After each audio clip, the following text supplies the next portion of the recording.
first and foremost, I'm really excited. Like I already told you before we started rolling, and so I'm going to be excited all through. Okay, I think I can handle that. Thanks for making the time. This is Malaika Media TV. We're online for the online community and for everyone because there are no rules on the online community. So we get to talk about pretty much anything that we want. Ooh, that sounds almost scary, but okay. It shouldn't be. You're the queen of holding interviews, yet I could barely find any that is featuring Crystal Angela Newman. Oh, I've done interviews in the past. I think just maybe they were more for newspapers and magazines rather than online. So you have interacted with so many people. What does that mean for you? Everyone has a story. At the same time, it's what makes us so different, but it also what, it brings us all together. Everyone has a story and you can learn from anyone. That's one of the beautiful things about it that I've learned. Do you have a specific best person so far that you've had featuring on the show? Not really. I can't say because sometimes we will laugh our heads off. Sometimes it gets really intense. Sometimes people open up and tell me things that are powerful that they've never spoken to anyone else about before. So again, every interview, every guest for me is different and it's a journey. I'm just enjoying it. So would you please walk us through your childhood? We would like to know a little more about Angela Crystal Newman Kavulu. Oh my goodness, my childhood. My dad was a pilot. He's retired now. My mom was a stay-at-home mom for a while, and then later on she started working. I was born in Nairobi, and then I spent most of my childhood, early years in Zambia. And then we moved back because the political situation in Uganda calmed down. It was stable. So we moved back to Uganda. Then I went to Buganda Road, ending P7 pretty much. Then I went to Makerere College School for 6 years, all the way. Then Makerere University. I have a degree in mass communication, broadcasting, I majored in. And then I started working when I was at university at Sanyu FM. At Sanyu FM. Okay, that's some bit of information that I had always wanted to know because, like I said, when I joined the media industry, I was looking up to people like you. And that brings me to role models and representation. I know a few girls who just keep saying, like you ask them, who is your role model? And they will mention someone who you probably think they are a shocker. Like no one should be looking up to that particular figure. How important is it for our children to have role models? I think it's very important.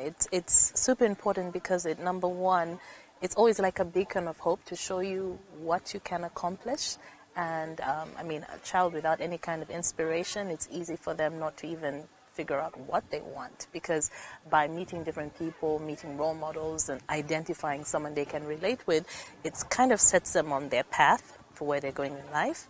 But the world has changed a lot, can I say, because people talk about, bad role models and good role models. Sometimes I want to believe that children will have, of course it also depends on the adults in their lives, their peers, but they might be able to look at someone who, as society would consider a bad role model, but they're seeing some things about that person that are inspiring. For example, people talk about Kim Kardashian and how she does so many things, and we're like, wow, posting naked pictures on Twitter, like, why? But at the same time, she's a very shrewd businesswoman, and she has used her looks and her brand to build up an empire.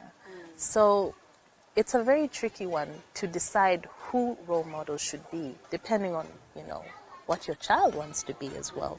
But yes, I guess at the end of the day, role models are very, very important. And this is where we talk about the people you probably looked up to before you joined the industry, or some people you're still looking up to right now. It's funny.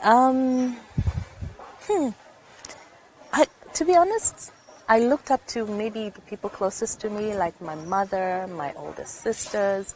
I remember one of the reasons I wanted to do TV was Oprah. I think looking at her, I host a lot of events. I'm a, professional MC. And there's a lady called Candy Wekesa. I remember she's the one who set me on that path. I was at an event and she was emceeing the event, and I was just like blown away by her, how she had, I wouldn't say control, but the attention of the entire room, and she was very fluid, and she was just gracious as the host. And I remember looking at her thinking, oh, I want to do that. I would love to do that. And I don't think anyone looked at it really as like a profession back then, but I was like, I can do this and do it professionally. So I picked inspiration from different people all over the place. It was never really one person as a role model. And so you've been working for a very long time. And I think back then it didn't really matter because you probably had no knowledge. You know, sometimes they say ignorance is bliss, so you just leave because you have no idea what is going on. But I think that as we grow and as we progress, we get to realize that there is the gender pay gap, something I never thought about. It is real. And only to realize that people are quitting jobs on CNN, I think it was BBC, and then there's a lady from E! Entertainment who left because she realized that her male counterpart had been was getting so much more money compared to her, and they're doing the same job for the same working hours. What would be your take on this? Have you ever dug to find out if you're being paid less, though? I have. I've actually been paid less in the past. And I think also at the time I didn't think too much about it. It just seemed to be the way things were. The main issue, I think from a young age, men are taught to speak up, to stand their ground, to appreciate their value, and to fight for what's theirs. For many women, they were not being taught that. So that is how society became it became accepted that, okay, a woman won't make that much money. And because it was the norm, it was acceptable. No one ever really questioned it. And that's because many women were not raised to also speak up, know their value, and fight for their worth. So that is what we're changing now. I see it happening in the world, and it's something I'm trying to teach my daughters, to speak up so that you are heard. It's very, very important. It is important. And so, still speaking of work, it's still, it's the Women's Month, and so everything we talk about, yay! Cheers to women! Sexual harassment, especially in workplaces, workstations. Again, I think that back then people never use, which I still think is happening, that people don't know when sexual harassment becomes sexual harassment or when inappropriate treatment amounts to sexual harassment. They don't know where to report, who to tell about it, because they have no idea that's sexual harassment. Sexual harassment is not restricted to a certain class of women or men, because there are men also sexually harassed. It applies to anyone, any background, any country, any religion. It happens. So it is very, very relevant. Like you said, for many people, they didn't know, there was nowhere that you could actually report it, or some people weren't even aware what was sexual harassment. But if it makes you feel uncomfortable, if you feel intimidated, if you feel like you're being put in a situation where you have to make decisions that you wouldn't ordinarily make, then definitely a lot of people can relate to that. Yes, so it's very relevant, and it's a discussion that needs to keep going on. But importantly, it has to be done by both men and women. A lot of people are talking about the women, and as women we need to fight, we need to speak up. But men also need to be educated, because I truly believe there's some men who aren't aware that what they're doing is wrong. There are things that they do in the workplace all the time, and they think it's just joking and it's normal, but they need to be sensitized so they know where the lines should be drawn. So it's about everyone being educated, not just women. Do you think there should be some kind of policy in workplaces where probably they have like a facilitator coming in, say, quarterly to make sure that this sensitization and awareness takes place? Like, what would you advise workplaces, employers to put in consideration? Yes, I think people should be educated right from school to knowing what is inappropriate, because a child can be sexually harassed as well, They can be put in an awkward situation by an adult who has power, because a big part of sexual harassment is also the power element. Someone having power and they're able to use that to leverage and get what they want. So it's a conversation that has started, thankfully, but needs to go on. It needs to go on. Okay. I remember one minister who said that when girls are raped, when they become victims of rape, it's either because of the way they are behaving or the way they are dressed. And so the men shouldn't be blamed that much because women are playing a role in that. Brings me to dressing up. Oh my God. Nowadays, you just look through your closet and try to figure out what to wear. And you're like, if I walk on the street dressed this way, it's going to be uncomfortable. Not uncomfortable for you, but uncomfortable because someone might just come and like grab your butt or touch you inappropriately. And so let's talk a little bit about dressing up for the woman. Is there such a thing as inappropriate dressing? Because, you see, when I was younger, I used to wear short things. I used to wear tight things. I would show off my bust. Oh, yes. Yeah, well, I did because I was younger. I would go out to the club. But the thing is about dressing appropriately if you're going to maybe a wedding, and then you're wearing the tightest, tiniest little dress, I think that's a bit inappropriate. But if you're going out to the club to have a good time, that's fine. Again, that whole thing of, the way women dress, yes, to a slight extent, the way you dress can encourage negative attention, but let's remember that we're individuals and adults. If someone acts inappropriately, it's on them because they're fully aware of their actions. So it's not about being blamed for the way you dress. I believe in freedom of expression. Everyone's different. I may not want to dress a certain way, but someone else wants to. So, yes, it's about dressing appropriately for the situation, all that. But I don't like restrictions and boxes because the world is so diverse. And women express themselves in different ways. And so, still on that same issue, should there be some kind of... it shouldn't be a restriction, though. Should there be some kind of way that married women or mothers dress up? For instance, Kim Kardashian. Let's just cite her as an example in this because she puts everything out there in the for the world to see on social media, getting backlash, judgment, and everything. But she's like, I don't care. I do me, boo. You do you, right? And so usually there's all kinds of people telling her, now you're a mother, now you're a married woman, now you're a mother, you shouldn't be doing particular things. And so that makes us, the unmarried people, believe that there's a kind of way of life for now married women and mothers. Is there such a thing?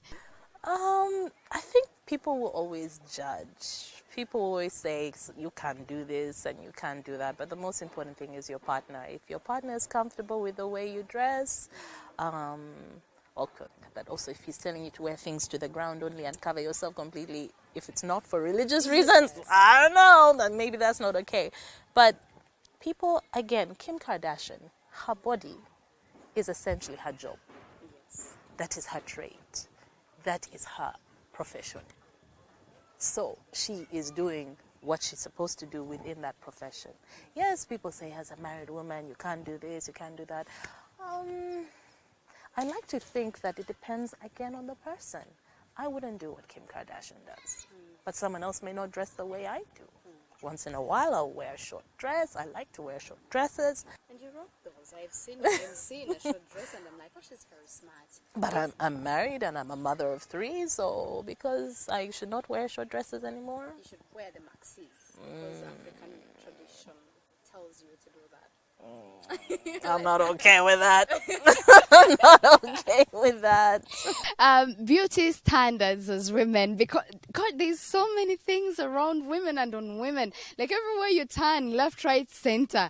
Women, you can't do this. Women, makeup, women, beautiful. Women, ugly. Women are this. Women are that. Like we will never be. We will never have.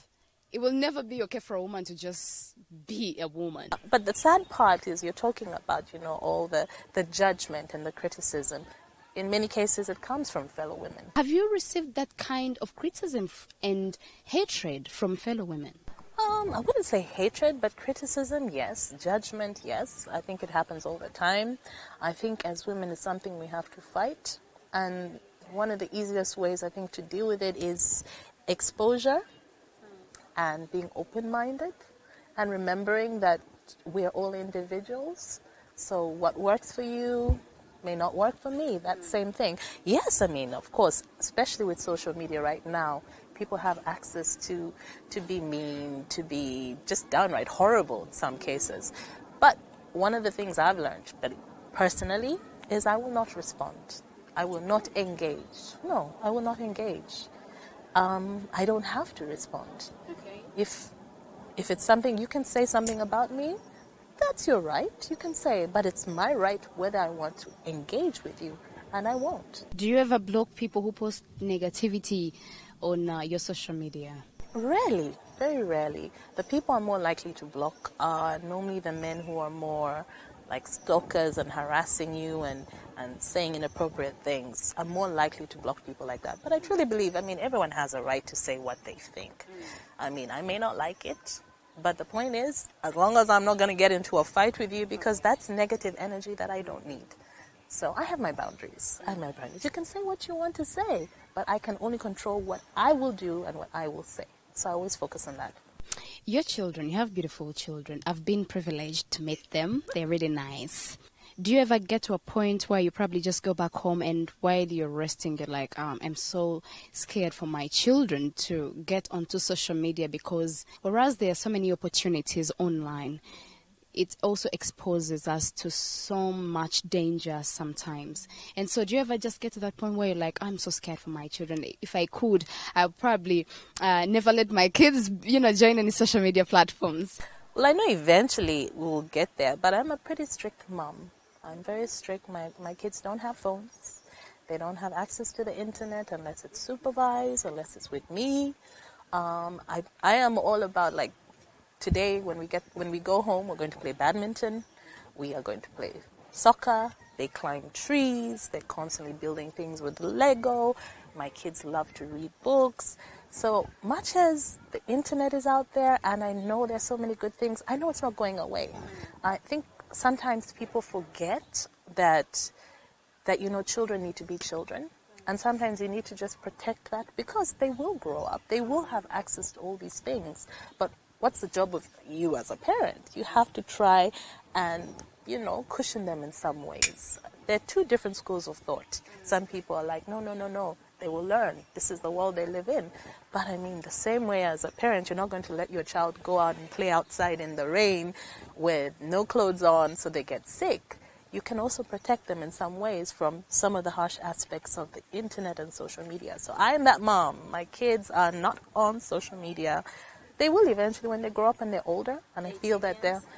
No, well, right now, my daughter and I have a discussion about 15. Then 15, 16, she will be mature enough to handle it. She has the brain of like a 15-year-old already. How have you been able to juggle parenting and career? It's interesting. As women, we're always asked, how do you balance? And there's never a perfect balance. It's always like dipping on one side or the other side. I think it's just about prioritizing and time management. I used to hear other people talk about time management and how important it is, but now, especially as a mother running a home, but having a job and having so many different things that I'm doing, it's about, focusing. Today I'm doing this. What am I doing tomorrow? What am I doing the next day? And also just going for it. Because that's one of the things I think I've learned when I'm older. When you're younger, you sometimes second guess yourself. Maybe you don't get the encouragement that you need. But when you get older, you suddenly get to this point where you're like, you know what? I'm just going to do. And that's kind of my policy now. If it's something I want to do, but I'm just like, yeah, I'll do and figure it out. Okay. And you keep going and you keep learning and you keep growing. And so you mentioned something about you and your daughter having conversations. Is that something you do almost every time? Because when we were growing up, I think it was a bit different. You would never have certain conversations with your parents because it was kind of typical of our parents. I don't know how it was for you growing up. How important is it for parents to maintain communication with their children? And what age do you think is appropriate for you as a mom to probably start having particular talks with your baby girl, say about, boys? No, communication is so important. You don't know what's going on in your kids' lives. You don't know what's going on in their mind. Because you look at children and people think, oh, they're just children, but they have 1,000,001 thoughts and they have feelings and they have emotions. So communication is so important. I feel like one of the things that I find very sad about our society is it's not only about, sorry, not allowing children to speak, but even not allowing children to experience emotions. If a child is upset, someone's like, stop it, get over it. Yet these are normal, natural emotions that kids actually have to experience, so they know how to deal with them. But you have to have your kids talk to you, because how else can you handle some of the things that come their way when they're at school, when they're away from you? Things happen. So yes, I'm all about being open and trying to communicate as much as possible. Even the awkward conversations about sex and boys, I do believe in having them. Or later for her?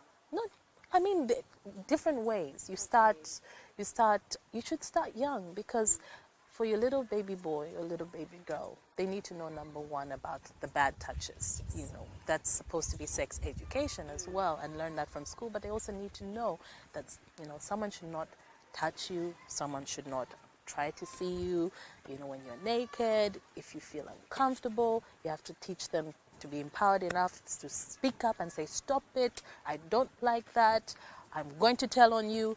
And if you don't tell your kids those things, they don't have the tools in case, hopefully, it never happens, but in case they find themselves in those situations.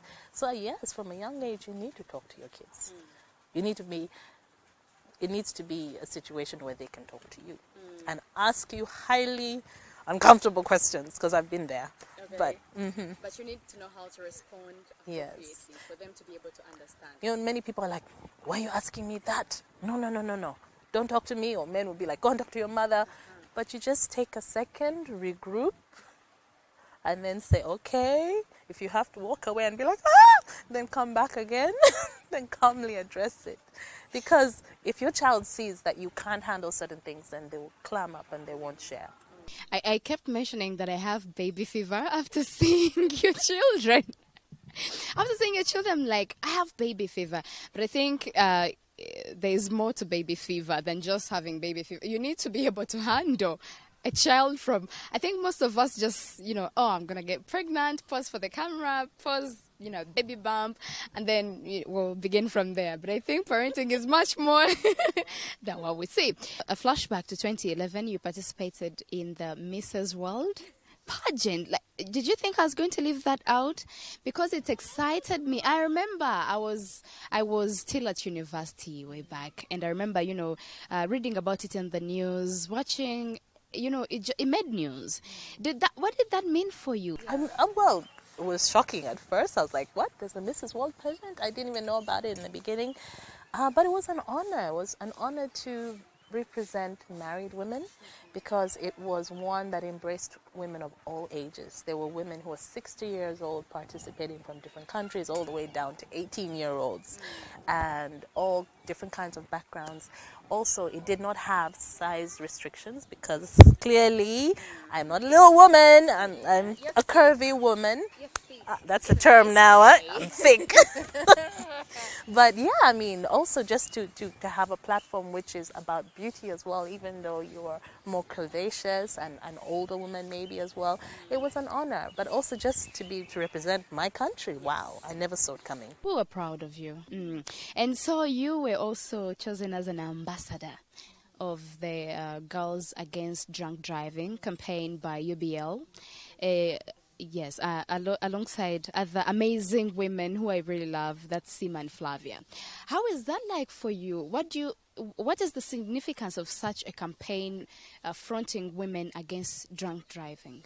I think it's very important, because whenever that conversation has come up in the past, it's always been directed towards men. Again, not looking at inclusion and the reality, which is the world is very different. Women go out, have a good time, have a drink, and can make bad choices too. But women can also, women influence the men in their lives. So it was a matter of looking at the power of women and the difference that we can make. And it was a situation where that had not been tapped into before. So yes, I'm very happy to be part of that campaign because I'm all about going out. I love to go out. I love to dance. I will dance for 5 hours straight. I wish we carried some music. I would have loved to see you. I have some friends who are like, Crystal, we're not going to hang with you. The next day we have muscle pains, and I'm like, because I love to dance. I love to dance. I want to bump into you one of these Friday nights. But I mean, women also have to make responsible choices. It's very important. So yeah, I'm happy to be part of the campaign. I'm honored, really. I'm excited to follow along the sidelines, watching where this campaign goes and seeing good come out of it. Yeah. And so there's this also other pinned tweet of yours. I'll just read. It is easy to pass judgment on others, but you never know another person's heart. What gives them strength and what breaks them down. Why? I love it because, again, we go back to how people are judgmental, how people always criticize, and you don't know the full story. You never know what's going on in the background. The same way I was saying, I don't like to attack or to make judgments based on just a simple picture. I don't know.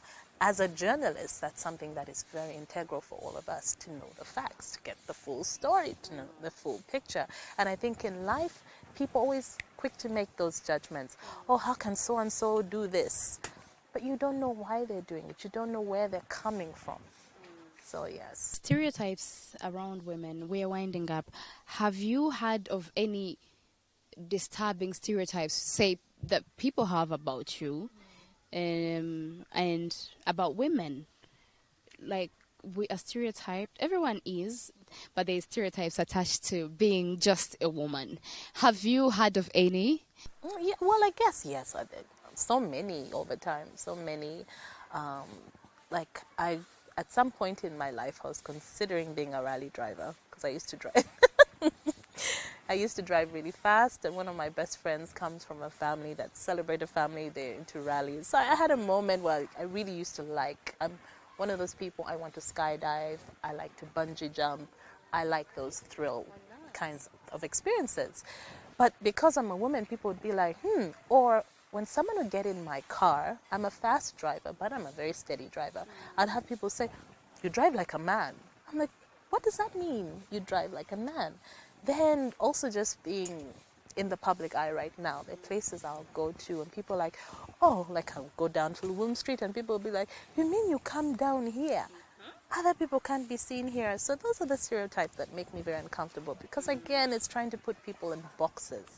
And I think everyone should be allowed to express themselves in their own way. I think the most common one that I have heard, which I think you've definitely come across, is when, say, you're on the road driving and there's someone making a mistake and people are like, that must be a woman. Like, is it just the women who just can't get stuff right on the road all the time? And then sometimes with people in Saga, you're like, you're wrong. It's actually changed now. Before it would be like that slow person and who's sitting up like on the wheel like this. They're like, that must be a woman. But now, the ones who are reckless, the ones who just barge into traffic or don't allow other cars in are now women. So it's... Now people are like, it must be a woman. So, well, like, can you figure out which one it is? But yes. As we wind up, well, I told you this. I would still ask you, Crystal Newman's beauty secrets. You look gorgeous. Thank you. Yeah, and you wear subtle makeup. It makes you look, it enhances your beauty. You look really gorgeous. So, do you have like any top 5 beauty secrets to share with a girl? I keep saying water, and then people say, take away your water things. But I truly believe, like, drinking lots of water is very important. Beauty secrets. I don't wear a lot of makeup unless I'm doing, like, formal functions. I try to stay away from foundation completely. So even sometimes when I'm working with makeup artists, I'll be like, do I have to have foundation? Maybe just put a bit of powder. Because I know a lot of women who go for this. Yes, the makeup industry is amazing. There's so many cool, exciting things. But putting things on your skin constantly is damaging your skin. So that's important. And also just cleaning off makeup before you go to bed. That's important. I wish I could say I get enough sleep. I know it's very important. But somehow with my children, sometimes I don't get enough sleep. But sleep is definitely also a beauty secret, I know. And what would be your two steps to becoming a successful female media personality? Media personality. I think being very measured in some of the decisions you make, because there are going to be all kinds of campaigns that come your way. And as a woman in the media, especially when you're younger, you might make some choices and later on they'll come back to haunt you. So I think it's a matter of having a mindset when you think more long term than short term.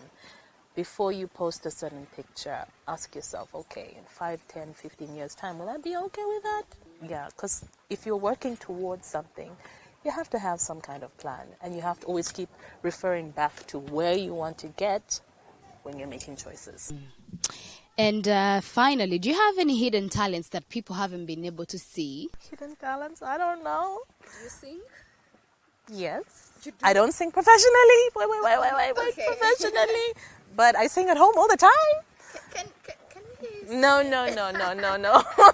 As I said, I do sing, but just for the fun of it. I've been told that I have a decent voice, but I'm not about to become a musician. So I grew up singing in church, and I would make people, go deep into worship. And I grew up thinking I could sing. Can you imagine that growing? And then I get to the age of, say, 20, and I interact with people, and they're like, "You don't sing. You can't sing." And I'm like, what was I doing for all those 8 years in church? I mean, I could send people straight into worship mood. Well, for the record, don't listen too much to what people tell you. I actually can't sing. So it was like a harsh reality. It was a harsh reality. Do you have any final remarks? Anything you would like to just say? Oh, that's funny. I think the most important thing is to allow people to be themselves. The world is changing, and the funny thing, as much as we have more and more diverse personalities coming up, people are way more judgmental and critical, especially with social media.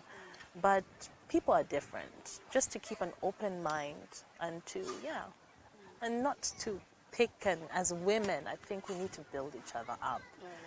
None of that all the time. Okay. Thank you so much. Happy Women's Month.